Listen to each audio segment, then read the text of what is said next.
அப்போ உங்களுக்கு நான் சொல்ற விஷயங்கள் எல்லாம் நீங்க உள்வாங்கினீங்கன்னா நீங்க ஒரு நாள் என்ன பண்ணலாம், இந்த மாதிரி ஒரு ஸ்டேஜ்ல ஒரு பெரிய ஆளா ஒரு பெரிய பதவியில நீங்க பேசலாம் இல்லையா. சில சின்ன சின்ன விஷயங்கள் சொல்றேன், குழந்தைங்களுக்கு மட்டுமே இல்லை, பேரண்ட்ஸுக்கும் சேர்த்து. கொஞ்ச நேரம் ஒரு 10 நிமிடம் நாம் அமைதியாக இருந்து ஒரு சில விஷயங்களை, இது ஒரு கலந்துரையாடல் மாதிரி நீங்க எடுத்துக்கோங்க. சின்ன சின்ன காரியங்களை நான் சொல்றேன். இந்த பள்ளி மிக ஒரு அருமையான ஒரு வளர்ச்சியை இந்த 40 ஆண்டு காலத்துல பெற்றிருக்கிறது. தஞ்சைக்கு நான் புதியவள் அல்ல. என்னுடைய தகப்பனாருடைய சொந்த ஊர் தஞ்சை. நான் கல்லூரியிலே படித்தது தஞ்சையில தான். 40 ஆண்டுகள் இந்த பள்ளி எப்படி இருக்கோ அதே 40 ஆண்டுகளுக்கு முன்பாக இதே பள்ளி வளாகத்தின் வழியாக தினமும் நடந்து போய் ரயில்வே ஸ்டேஷன்ல போய் பஸ் ஏறி சாஸ்திராக்கு காலேஜுக்கு போய் 4 வருஷம் படித்த சண்முகா காலேஜுடைய ஸ்டூடெண்ட்டு தான் நான். 85ல இருந்து 89. அதனால தஞ்சை எனக்கு புதியதல்ல, உங்கள் பள்ளியும் எனக்கு புதியதல்ல. என்ன ஒரே மாற்றம் என்றால், நான் இந்த ரோட்டில் கடந்து போகும் பொழுது இந்த பள்ளியை பார்த்து கொண்டு சென்றிருக்கிறேன் 40 ஆண்டுகளுக்கு முன்பாக. ஆனால் இன்னைக்கு இறைவனுடைய மிகப்பெரிய ஒரு கிருபையினால இந்த இடத்துல உள்ள உங்களோடு கூட சில காரியங்களை பகிர்ந்து கொள்ள ஒரு வாய்ப்பு கிடைத்தது. அது இறைவனுக்கு நன்றி. பள்ளியினுடைய அனைத்து பொறுப்பாளர்கள், அனைத்து ஆசிரியர்கள் அனைவருக்கும் என்னுடைய மனமார்ந்த நன்றிகள். ஒரு 7 விஷயம் மட்டும் சொல்றேன். குழந்தைங்க கரெக்டா நீங்க ஞாபகம் வச்சுக்கணும். நிறைய மனப்பாடம் பண்றீங்க இல்லையா? பண்றீங்களா இல்லையா? இல்ல ஃபர்ஸ்ட் ரேங்க் வாங்குற ஸ்டூடெண்ட்ஸ் இருப்பீங்க, செகண்ட் ரேங்க் வாங்குறவங்களும் இருப்பீங்க இல்லையா? எல்லாருமே ஃபர்ஸ்ட் செகண்ட் வாங்க முடியாது. இருந்தாலும் நம்ம தேர்டு ஃபோர்த்து நம்ம வாங்கிட்டு இருக்கோம். ஓகே, எல்லாருக்கும் 7 விஷயம் மட்டும் சொல்றேன். ரொம்ப சிம்பிளா சொல்லிடல, அது ஞாபகம் வச்சுக்கணும். நீங்க இப்போ உங்க மனசுல மனப்பாடம் பண்ணிக்கோங்க நான் சொல்றத. இப்போ உங்களுக்கு அது பிற்காலத்துல ரொம்ப உதவியாக இருக்கும். ஸோ முதல் விஷயம் என்ன, அது பெற்றோருக்கு எல்லாத்துக்கும் சேர்த்து தான். ஏன்னா பெற்றோர் தான் பிள்ளைகளை நீங்க வளர்க்குறீங்க. இப்போ உங்க பிள்ளைகளை எப்படி நம்ம வளர்க்கணும், அதுக்காக தான் இந்த 7 விஷயங்கள். முதல் விஷயம் என்ன அப்படின்னா அன்பு. ஒரு மனிதன், அதாவது ஒரு குழந்தை பிறந்ததுல இருந்து அதனுடைய இறுதி காலம் வரைக்கும் வாழ்க்கையில தேவையான ஒன்று என்னன்னா லவ். அந்த அன்பு, அந்த அன்பு பெற்றோருக்கு, குழந்தைகளுக்கு, கணவனுக்கு, மனைவிக்கு, அல்லது நம்ம கூட படிக்கிற பிள்ளைங்களுக்கு, நம்ம ஃப்ரெண்ட்ஸுக்கு, சமூகத்துக்கு, இப்படி எல்லா இடத்துலையும் நம்மோட வாழ்க்கையில இணைந்து இருப்பது என்னன்னா அன்பு. யார் ஒருவங்களுக்கு அன்பு காட்ட தெரியுதோ அவங்க தான் ஒரு நல்ல மனுஷனாக இந்த உலகத்திலே வாழ முடியும். இப்போ குழந்தைங்களுக்கு நம்பர் 1 ஓகேயா? ஓகேயா? கவனிச்சிங்களா? நம்பர் 1 என்ன சொன்னேன்? எனக்கு பதில் சொல்லணும், நான் மட்டும் பேச மாட்டேன். நம்பர் 1 என்ன? அன்பு, லவ். உங்க அம்மா அப்பாவை நேசிக்கிறீங்களா? உங்க சிஸ்டர்ஸ் பிரதர்ஸை நேசிக்கிறீங்களா? உங்க ஃப்ரெண்ட்ஸை நேசிக்கிறீங்களா? உங்களுக்கு யாருமே எனிமீஸ் கிடையாது இல்ல? Okay, very good. இதுதான் முதல்ல நம்ம வாழ்க்கைக்கு தேவையானது. என்ன அப்படின்னா அடிப்படை. அதுதான் வள்ளுவர் சொல்வாரு, அன்பின் வழியது உயிர் நிலை அம்பார். இந்த உயிர் வாழ்வதற்கு அத்தியாவசியமான என்ன அப்படின்னா அந்த அன்பு. அந்த அன்பு இல்லை அப்படின்னா நம்ம ஒண்ணுமே கிடையாது. பேரண்ட்ஸ் எல்லாமே நீங்க உங்க குழந்தைங்க கிட்ட அல்லது உங்க வீட்டில் நீங்க எப்படி நடந்துக்கிறீங்களோ, குழந்தைங்களுடைய நம்ம நினைக்கிறோம் நிறைய டைம் ஸ்கூலுக்கு போனா குழந்தைங்க நல்லா வளர்ந்துரும். அப்படி கிடையாது. 50% தான் ஸ்கூல், 50% பெற்றோருக்கு அதனுடைய கடமை இருக்கிறது. நம்முடைய குழந்தைகளை அன்புல வளர்க்கணும். சின்ன வயசு, இவங்கெல்லாம் யங் பட்ஸ். இந்த இதுல இருந்தே அன்புல நம்ம அந்த குழந்தைய வளர்த்தாதான் அவங்களுடைய எதிர்காலம் நல்லா இருக்கும். ஆனா அப்படி நம்ம வளர்க்குறோமா அப்படிங்கிறது ஒரு மிகப்பெரிய, அதுக்கு பின்னால ஒன்னா சொல்றேன். அப்போ உங்களுக்கு அது தெரியும். நம்ம அன்புல வளர்க்குறோமா, வேற என்னென்னலாம் நம்ம சொல்லி கொடுத்து குழந்தைய வளர்க்குறோம். இரண்டாவது நமக்கு என்ன தேவை அப்படின்னா கல்வியும் ஞானமும். சரிங்களா? முதல்ல என்னப்பா சொன்னேன்? அன்பு இல்லையா? ஓகேயா? மனசுல மனப்பாடம் பண்ணிக்கிட்டீங்களா? ஓகே. இப்போ ரெண்டாவது நமக்கு என்ன வேணும்னா எஜுகேஷன். எஜுகேஷன் அண்ட் நாலேஜ் ரெண்டும் வேற வேற. சரிங்களா? குழந்தைங்களுக்கு பள்ளியில எஜுகேஷன் கொடுக்குறாங்க. ஆனா அந்த நாலேஜை வந்து ஸ்கூலை தாண்டி பெற்றோர்கள் கொடுக்க வேண்டும். நாலேஜ்னா என்னன்னா அதுதான் இறைவன் கொடுப்பது, சமூகம் கொடுப்பது, அனுபவங்கள் கொடுக்கக்கூடிய அந்த ஞானம். அப்ப நீங்க எல்லாரும் நல்லா படிக்கிறீங்க இல்லையா? எல்லாருக்கும் நல்ல எஜுகேஷன், ஒவ்வொருத்தருக்கும் கோல் இருக்கா? இருக்குல்ல? யார் யாரெல்லாம் இதுல கலெக்டர் ஆகணும்னு நினைக்கிறீங்க கை தூக்குங்க.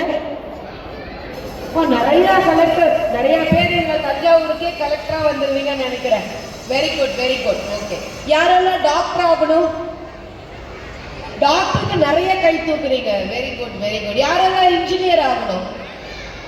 ஓ, அதுக்கப்பா உங்களுக்கு எல்லாம் நிறைய கோல்ஸ் இருக்கு. Very good, very good. அப்போ இந்த கோல்ஸ் எல்லாம் நீங்க அச்சீவ் பண்ணணும்னா நல்லா படிக்கணும் இல்லையா? படிக்கணுமா வேண்டாமா? ஸோ அப்போ நம்மளுக்கு ரெண்டாவது என்ன வேணும்? எஜுகேஷன். நல்லா படிக்கணும். வள்ளுவர் சொல்வாரு, கற்க கசடர கற்பவை கற்றபின் நிற்க அதற்கு தக. இதுக்கு ஒரு அருமையான ஒரு விளக்கம் சொல்லட்டுமா? கவனிச்சுக்கிறீங்களா எல்லாரும்?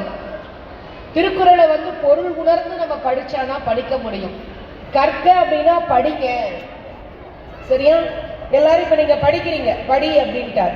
கசடு அற, இங்கதான் நம்ம நிறைய பேத்துக்கு அது புரியாது. கசடு அறனா குற்றம் இல்லாமல் படிக்க அப்படின்னா என்ன அர்த்தம்? இப்ப எதுக்காக நம்ம படிக்கிறோம் அப்படின்னா, இந்த மனசுக்குள்ள நிறைய குற்றங்களை வச்சுக்கிட்டு படிக்கிறதுல பிரயோஜனம் இல்லை. இந்த மனசு சுத்தமாக இருக்கணும். அந்த சுத்தமாக இருக்கிறதுக்கு தான் கல்வி, சரிங்களா? பெற்றோரும் உங்க பிள்ளைகளுக்கு அந்த மன தூய்மையை நீங்க கற்றுக் கொடுக்கணும். அது என்ன நான் பின்னால சொல்றேன். அப்புறம் அதுக்கப்புறம் தான் சொல்லாரு, இப்படி நீ அழுக்கெல்லாம் எடுத்து வெளியே போடுறதுக்கு படிச்ச பிறகு அதுபடி நீ நடக்க வேண்டும். படிச்சுட்டு மறந்து போக கூடாது, சரியா? அப்ப ரெண்டாவது என்ன தம்பிங்களா வேணும்? தம்பிங்களா தங்கச்சிங்களா? என்ன ரெண்டாவது?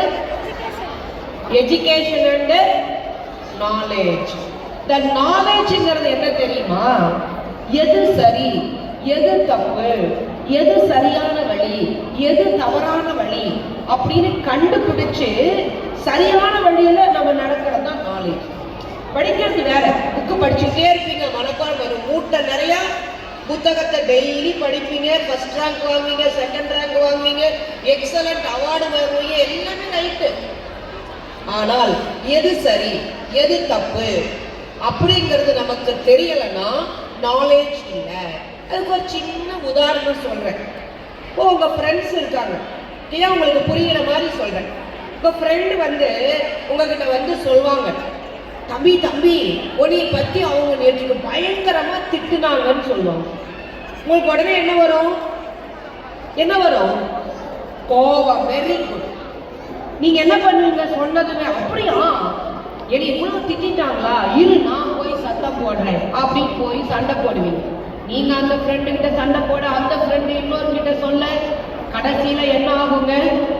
நம்மளுடைய நட்பே போய், அன்பு போயிடும், அன்பே காணாம போயிடும், நட்பு காணாம போயிடும். அதை காட்டிலும் நம்ம கிட்ட ஒருத்தவங்க வந்து சொல்றாங்கன்னா இது உண்மையா? சரியா? நம்ம ஃப்ரெண்ட் அப்படி நம்மளை பத்தி திட்டிருப்பாங்களா, நம்ம வந்து நம்ம கிட்ட போய் சொல்றான், நம்ம உண்மை என்னன்னு கண்டுபிடிக்கிறோம், நம்ம நினைக்கிறோம் பார்த்தீங்களா? அதுதான்.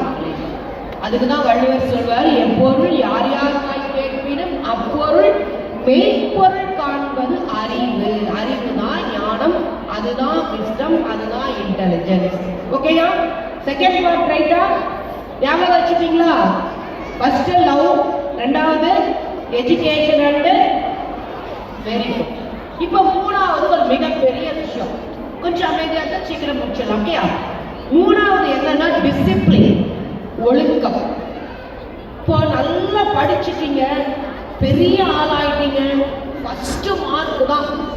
எல்கேஜிலேருந்து +2 வரைக்கும் ஃபர்ஸ்ட் ரேங்க் தான். நான் செகண்ட் ரேங்க் வாங்கினா அழுதுவேன். 6th-லேருந்து 12th வரைக்கும் நான் செகண்ட் ரேங்கே வாங்கினதில்லை. காலேஜ்லேயும் பார்த்தீங்கன்னா அவுட்ஸ்டாண்டிங் பர்ஃபார்மன்ஸ், எல்லாம் ரைட்டு. அதில் ஒரு சந்தோஷம் நம்மளுக்கு, சரியா? ஆனால் ஒழுக்கம் நம்முடைய வாழ்க்கையில இல்லைன்னா எல்லாமே வேஸ்ட் ஆயிடும். நம்முடைய பிள்ளைகளை வந்து ஒழுக்கத்துல வளர்க்கக்கூடியது பள்ளிக்கு எந்த அளவிற்கு முக்கியத்துவம் இருக்குதோ அதே அளவுக்கு பெற்றோருக்கும் இருக்கு. நீங்க படிப்பை விட்டு கொடுத்தா பத்தாது. இந்த காலகட்டத்துல ஒழுக்கத்தையும் நாம் பயிற்றுவிக்க வேண்டும். இந்த ஒழுக்கம் அப்படின்னா என்னன்னா நல்ல வழியிலே நடக்க பிள்ளைகளை பயிற்றுவிக்க வேண்டும். அது பெற்றோருக்கு அந்த கடமை இருக்கிறது. எது நல்ல வழி, எது தவறான வழி அப்படி நம்ம சொல்லிக் கொடுக்கணும். Especially for the girl students, பெண் பிள்ளைகளுக்கு சிறு வயது முதற்கொண்டே நாம் அவர்களை பயிற்றுவிக்க வேண்டும். எது சரி, எது தப்பு, யார் நல்லவர்கள், யார் கெட்டவர்கள், எப்படி இந்த உலகத்திலே நாம ஒவ்வொரு அடியும் எடுத்து வைக்க வேண்டும், எப்படி நம்மளை நாம் காத்துக்கொள்ள வேண்டும். ஏன்னா இந்த ஒழுக்கம் என்னன்னா, ஒழுக்கம் உயிரினும் ஓம்பப்படும் சொல்வார் வள்ளுவர். உயிரை விட மிக சிறந்தது எதுனா ஒழுக்கம். ஒழுக்கம் இல்லைன்னா வேஸ்ட். படிக்கிறது, பட்டம் வாங்குறது, பதவியில இருக்கிறது எல்லாத்துக்கும் ஒரு பிரயோஜனமும் இல்லை, டிசிப்ளின் இல்லைனா. அப்ப மூன்றாவது எது தேவைப்பா? எது தேவை? சத்தத்தையே காணும். அப்ப டிசிப்ளினா இப்ப நீங்க எப்படி இருக்கணும்? அமைதியாக இருக்கணும். ரைட்டா? அதானே ஸ்கூல்ல டிசிப்ளினா என்ன? டீச்சர் சொல்றத கேட்கணும், ஹோம்வொர்க் கரெக்டா எழுதணும். வெரி குட், தம்பிங்க அழகா ரெஸ்பாண்ட் பண்றாங்க, வெரி நைஸ். சோ மூன்றாவது நமக்கு என்ன தேவைப்பா? ஒழுக்கம். இதெல்லாம் நீங்க மனசுல வச்சுக்கணும். அப்பதான் நீங்க பெரிய ஆளானா உங்க வாழ்க்கை ஒரு வெற்றியான வாழ்க்கை. இந்த ஒழுக்கம் என்பதுதான் அந்த உள்ளத்துல இருக்கக்கூடிய இருளை எல்லாத்தையும் அகற்றி ஒரு வெளிச்சத்தின் பாதையில நம்மளை நடத்தி செல்றது எதுன்னா இந்த டிசிப்ளின். சரி, நாலாவது விஷயத்துக்கு போயிடலாமா? ஓகேயா? சரி, நாலாவது என்ன அப்படின்னா, நார்மலா எல்லாத்துக்கும் இருக்கிற ஒரு விஷயம் என்னன்னா கோபத்தை தவிர்த்தல். சரியா? அன்பு நம்ம கிட்ட இருக்கு. ரெண்டாவது நல்லா படிச்சுட்டோம், கல்வி இருக்கு. மூன்றாவது நம்ம கிட்ட ஒழுக்கம் இருக்கு. நான்காவது நம்ம தவிர்க்க வேண்டியது என்ன அப்படின்னா சினம், கோபம். எவ்வளோ பேருக்கு நிறைய கோபம் ஒரு கை தூக்குங்க. நிஜமா சொல்லணும், போய் சொல்றேன். பரவாயில்ல, பாதி பேருக்கு கோபமே வராதுன்னு சொல்றாங்க. உங்க பேரண்ட்ஸ் எல்லாம் இங்க இருக்காங்க. உங்க பேரண்ட்ஸ் இருக்காங்க, வீட்டுக்கு வந்தா சொல்லுவாங்க, பார்த்துட்டே இருக்காங்க. ஓகேயா? அப்ப நம்மளுக்கு கோபம் வரக்கூடாது. பாரதி சொல்றாரு, ரௌத்திரம் பழகுன்னு சொல்றாரு, ரௌத்திரம் பயன்படுத்துன்னு சொல்லல. ரெண்டுக்கும் வித்தியாசம் இருக்கு. பெற்றோருக்கும் தான். கோபம் தன் இனத்தை அழித்து விடும், சினம் என்னும் சேர்ந்தாரை கொல்லி அப்படிங்கிறார் வள்ளுவர். அப்ப நம்ம கூட இருக்கிற எல்லாத்தையும் என்ன பண்ணிடுங்க? கோபம் அழிச்சிடும். குடும்பத்தினுடைய சந்தோஷத்தை அழிச்சிடும், உறவுகளுடைய சந்தோஷத்தை அழிச்சிடும், நட்பினுடைய சந்தோஷத்தை அழிச்சிடும். அப்படிப்பட்ட கோபம் நமக்கு தேவையில்லை. தேவையா தேவையில்லையா? காலையில ஸ்கூலுக்கு கிளம்புறதுக்கு முன்னால அம்மா அப்பாவுக்கும் கோபம், பசங்களுக்கும் கோபம். அப்படிதானே? ஏய் சாப்பிடு சாப்பிடு சாப்பிடும்பாங்க. நீங்க எனக்கு வேணாம் எனக்கு வேணாம். நீங்க தினம் இந்த போராட்டம் நீங்களா எடுத்து சாப்பிட்டு ஸ்கூலுக்கு போற வரைக்கும் பெற்றோர்களுக்கு இது தினம் தினம் நடக்கக்கூடிய ஒரு மிகப்பெரிய போராட்டம் எல்லார் வாழ்க்கையிலும். அப்படிதானே? யாரெல்லாம் கரெக்டா சாப்பிடுவீங்க? பரவாயில்ல, எல்லாமே நல்லா சாப்பிட்டு வரீங்க, வெரி குட். ஒரு கிளாப் பண்ணிக்கலாமா? நம்மளுக்கு உங்களுக்கு நீங்களே கிளாப் பண்ணிக்கோங்க. ஓகே, இந்த கிளாப் எதுக்கு தெரியுமா? இது ஒரு எக்ஸசைஸ். நம்மளை சந்தோஷமாக வச்சுக்கிறதுக்கு தான் நம்ம கிளாப். நம்மை நாமே இப்போ நீங்களே சந்தோஷமா வச்சுக்கிட்டீங்க இல்லையா? பரவாயில்ல, எனக்கு கோபமே வர்றதில்லை, I am good bye, I am good girl அப்படின்னு சொல்லி கிளாப் பண்றீங்க இல்லையா? உங்களை சந்தோஷமாக வச்சுக்கிறதுக்கு தான் இந்த கோபம். அப்ப இந்த கோபத்தை நாம தவிர்க்க வேண்டும். நாலாவது என்ன சொன்ன? பெற்றோருக்கு சேர்த்துதான். நாலாவது என்ன? நமக்கு என்ன வரக்கூடாதுங்க? கோபம் வரக்கூடாது. Very good.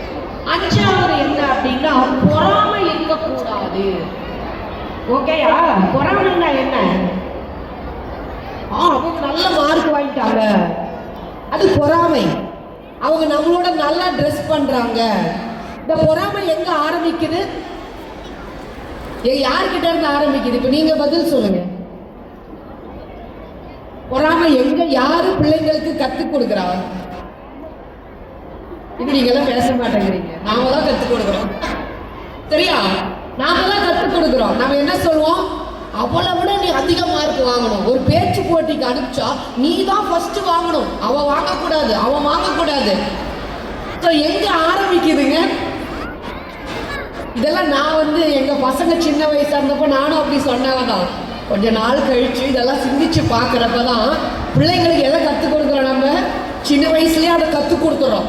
அப்போ அது பெருசானாலும் என்னது, அவளோட நான் நல்லா ட்ரெஸ் பண்ணணும், என்னை விட வேற ட்ரெஸ், அவங்க ட்ரெஸ்ஸை விட எனக்கு 2 கல்லாவது சேர்த்து வச்ச ட்ரெஸ் வேணும்.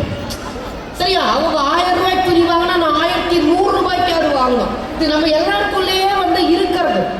ஸோ இதுதான் உறவுகளை அழித்து விடும். பெற்றோருக்கும் சேர்த்து தான். அழுக்காருங்கிறது ஒரு பாவி அப்படின்னு சொல்லி வள்ளுவர் சொல்ல. அழுக்காறு என ஒரு பாவிங்கிறது. அது பாவினா என்ன? நம்மளை அழிச்சிடும் இல்லையா? சினம் கொல்லி நம்மளை கொன்னுடும், நம்ம இனத்தை கொன்னுடும். அழுக்காருங்கிற பொறாமை நம்மளை அழித்து விடும். அப்போ உங்களுக்கு எல்லாம் என்ன இருக்கக்கூடாது? பொறாமை இருக்கக்கூடாது. 5 விஷயம் சொல்லிட்டேன், ஞாபகத்தில் இருக்கா?